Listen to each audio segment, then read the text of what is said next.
What do you want? আমি অসুস্থ থেকে ঘরে বসে থাকবো, কান্নাকাটি করবো, ভয় পাবো? নো।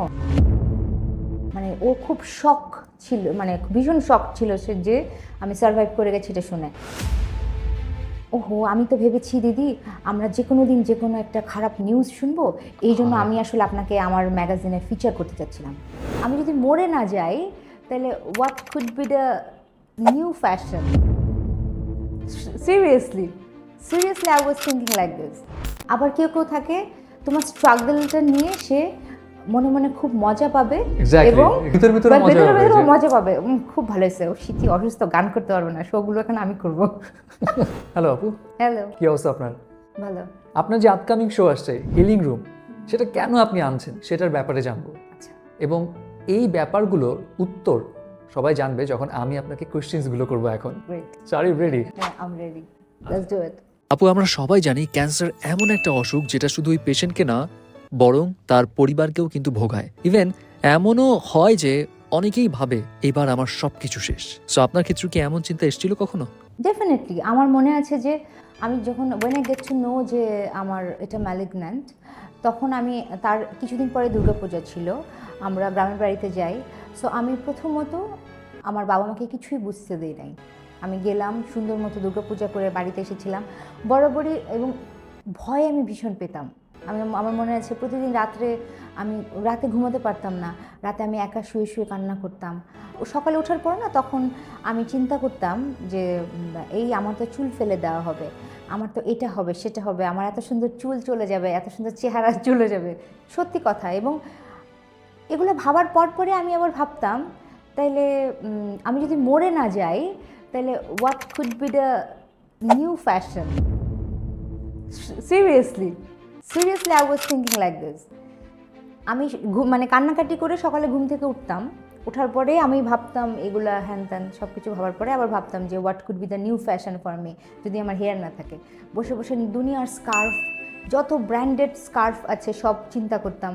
আমার ফ্রেন্ডদেরকে বলতাম তুই আমাকে এই স্কার্ফটা কিনে দিবি, আরেকজনকে বলতাম তুই আমাকে এই স্কার্ফটা কিনে দিবি, আমি তো এখন থেকে স্কার্ফ দিয়ে মাথাটা এরকম করে এই ফ্যাশনটা করবো। ওয়াও, মানে আপনার কথা শুনে মনে হচ্ছে রিয়েলি এবার মানে আপনার ভিতরে একটা অন্যরকম সাহস ছিল, মোটিভেশন, আপনি নিজেকে নিজে করছিলেন। এবং আপনার কথা শুনে আমি মুভি অনেক দেখি, তো এই জায়গাতে আমার মনে হচ্ছিল যে দিলে মুশকিল সিনেমাটা দেখছিলাম, মানে আনুষ্কা শর্মার ক্যারেক্টারটার মতো লাগছিল।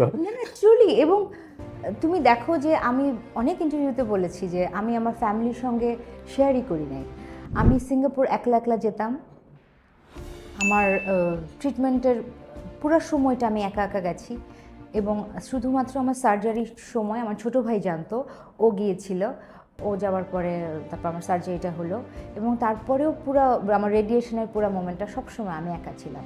সো আমাকে যেদিন ডক্টর সিঙ্গাপুর থেকে বললো যে আপনি এই মুহূর্ত থেকে ক্যান্সার ফ্রি, আপনাকে শুধু নেক্সট 5 ইয়ার্স এই হরমোনাল মেডিসিনটা কন্টিনিউ করতে হবে, তখন আসলে আমি আমার বাবা মাকে এসে বলেছি ঢাকাতে যে আমার আসলে ক্যান্সার হয়েছিল।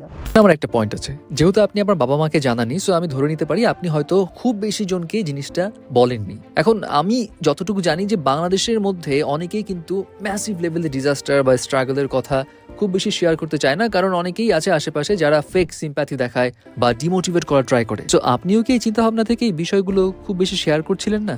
হ্যাঁ, ডেফিনেটলি। যেমন আমি এত ফেস করেছি এটা, যেমন ওই দেখা যায় যে দু একজনের কাছ থেকে এ জেনেছে ও জেনেছে, জানার পরে আমি আই ওয়াজ কমপ্লিটলি নর্মাল।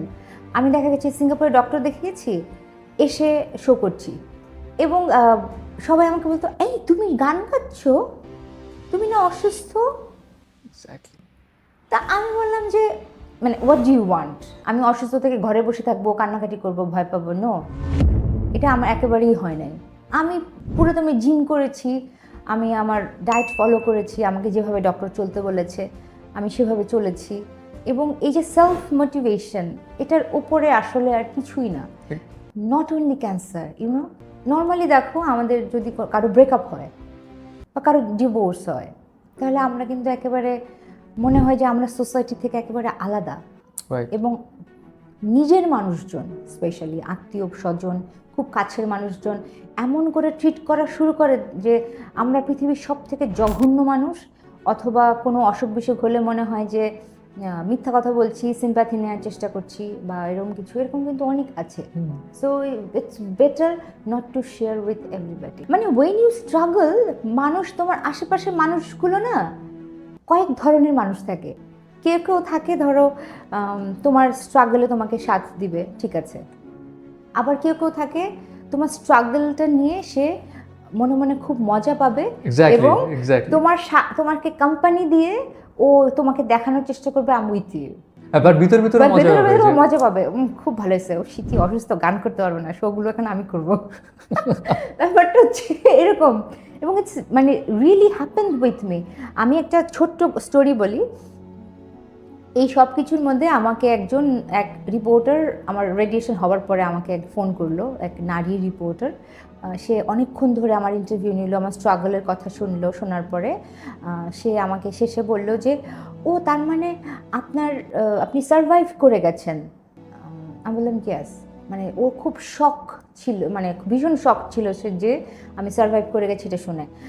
আমাকে বলছে যে ওহো, আমি তো ভেবেছি দিদি আমরা যে কোনো দিন যে কোনো একটা খারাপ নিউজ শুনবো, এই জন্য আমি আসলে আপনাকে আমার ম্যাগাজিনে ফিচার করতে চাচ্ছিলাম।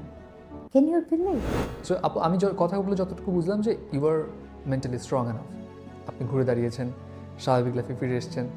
বাট অনেকেই আছে কিন্তু তারা এতটা স্ট্রং না, ভেঙে পড়লে ভেঙে পড়েছে। আবার অনেকেই আছে আপনার মতো ঘুরেও দাঁড়িয়েছে। সো হিলিং রুমে কারা অ্যাকচুয়ালি আসবে এবং তারা এসে এখানে কি করবে, কেন আসবে?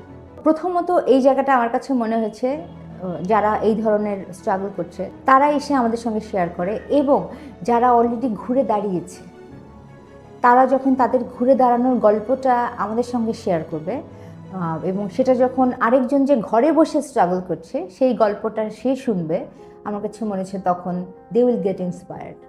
তখন তাদের মনে হবে যে I am not alone. Exactly. আমি যেমন একটু আগে আমার স্কার্ফ পরার গল্প শোনালাম, এখন কোনো কোনায় বসে কেউ একজন ভাবতেই পারে যে সিধি আপু যখন ক্যান্সার হয়েছিল ওনার কাছে উনি ফ্যাশন নিয়ে চিন্তা করছিলেন, তখন কি ফ্যাশন করবে, সো আমি ওইটা করবো।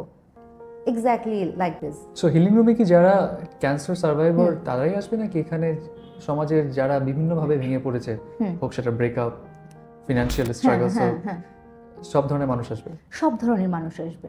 স্ট্রাগলটা আসলে লাইফটা তো খুব ছোট, এই একটা লাইফে সব রকমের স্ট্রাগলই আসলে আমাদের স্ট্রাগল। তো আমি চাই যে যারা বিভিন্ন জায়গা থেকে স্ট্রাগল করছে বা স্ট্রাগল করে ঘুরে দাঁড়িয়েছে সবারই সেই গল্পটা আমরা শুনবো, যাতে করে আরও যারা আমাদের সামনে এসে কথা বলতে পারছে না তারা সেটা দেখে ইন্সপায়ার্ড হয়, এবং যে যার জায়গা থেকে ঘরে বসে ভালো থাকে এবং মেন্টালি স্ট্রং হয় আমাদের গল্প শুনে। আচ্ছা আপু, হিলিং রুমে এসে কিভাবে একজন তার গল্প শেয়ার করবে সেটা যদি একটু বলতেন।